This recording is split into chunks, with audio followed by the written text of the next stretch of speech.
सुबह की पहली किरण के साथ जब मोहन अपने खेत पहुंचा तो उसकी आंखें फटी की फटी रह गईं। जहां कल तक धूल उड़ती थी, आज वहां घुटनों तक ऊंची हरी भरी फसल लहलहा रही थी। बड़े बड़े चमकदार आलू और मोतियों जैसे मटर के दाने। तभी वहां से काला गुजरा। काला हैरानी और चिढ़ के साथ। अरे मोहन, ये क्या तमाशा है? कल शाम तक तो यहाँ मिट्टी उड़ रही थी और आज एक ही रात में इतनी बड़ी फसल। कौन सा गड़ा हुआ खजाना हाथ लग गया है तेरे? या कहीं शहर से कोई चोरी का माल लाकर यहाँ गाड़ दिया है? नहीं काला भाई, ये ना कोई चोरी है और ना कोई तमाशा। ये तो ऊपर वाले की मेहरबानी है। कल एक घायल चिड़िया की मदद की थी, बस उसी की दुआओं ने आज ये रंग दिखाया है। देख भाई, कितने सुंदर आलू और मटर है। तू भी थोड़े घर ले जा। दुआएं? चिड़िया मुझे बेवकूफ समझता है। ये जरूर कोई काला जादू है। जोर से, मुझे तेरे खैरात की जरूरत नहीं है मोहन। याद रख, जो रातों रात उगता है वो रातों रात ढल भी जाता है। काला के मन में शांति नहीं थी। वो जानना चाहता था कि मोहन को ये सब मिला कैसे। वो बिल्ली के कदमों से मोहन के टूटे हुए घर के पीछे पहुंचा और खिड़की से कान लगाकर सुनने लगा। अंदर मोहन, बिमला और माँ बातें कर रही हैं। मोहन, मुझे अब भी यकीन नहीं होता। वो सुनहरी परी सच में हमारे लिए फरिश्ता बनकर आई थी। उसने कहा था ना कि जब तक दिल साफ रहेगा ये फसल बढ़ती रहेगी।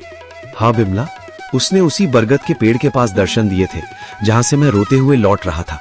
वो दिव्य प्रकाश, वो ममता भरी आंखें, मैं कभी नहीं भूल सकता। काला भाई को शक हो रहा था, पर उसे कैसे समझाऊं कि ये सब दया का फल है। काला खिड़की के बाहर बुदबुदाते हुए। अच्छा, तो ये बात है।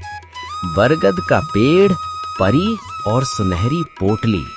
अगर उस भीख मंगे मोहन को परी मिल सकती है तो मैं तो उससे कहीं ज्यादा चालाक हूँ। मैं भी कल उसी पेड़ के पास जाऊंगा और उस परी से सब कुछ छीन लूंगा। काला सुबह सुबह उसी बरगद के पेड़ के नीचे पहुंच गया। उसने एक जाल बिछाया और एक चिड़िया के आने का इंतजार करने लगा। उसने सोचा कि वो किसी चिड़िया को घायल करेगा और फिर उसकी मदद का नाटक करेगा। कहाँ है वो परी?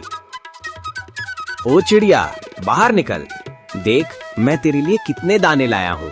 बस एक बार मेरे सामने आ जा और मुझे वो मखमली पोटली दे दे। मुझे आलू मटर नहीं, मुझे सोना चाहिए, चांदी चाहिए। मैं उस मोहन से बड़ा आदमी बनना चाहता हूँ। काला घंटों चिल्लाता रहा। कभी रोने का नाटक करता तो कभी लालच में पेड़ की टहनियां हिलाता, लेकिन वहाँ सन्नाटा छाया रहा। अचानक एक तेज ठंडी हवा चली और एक आकाशवाणी हुई। काला, प्रार्थना हृदय से की जाती है, लालच से नहीं। मोहन ने एक जान बचाने के लिए अपनी कमीज फाड़ी थी और तू एक जान लेने के लिए जाल बिछा रहा है। जा, तुझे कुछ नहीं मिलेगा, क्योंकि तेरा मन ईर्ष्या की राख से भरा है। लालच की फसल कभी मीठी नहीं होती। नहीं, ये नाइंसाफी है। उस गरीब को सब कुछ और मुझे कुछ नहीं। अगर मुझे नहीं मिला तो मैं मोहन का भी कुछ नहीं रहने दूंगा। मैं आज रात उसके खेत को शमशान बना दूंगा। मोहन ने पहली फसल घर लाई। बिमला ने जब आलू और मटर की सब्जी बनाई तो उसकी खुशबू पूरे गांव में फैल गई। बीमार माँ ने जैसे ही एक निवाला खाया, उनके चेहरे पर रौनक आ गई। पिताजी, ये आलू तो बहुत मीठे हैं।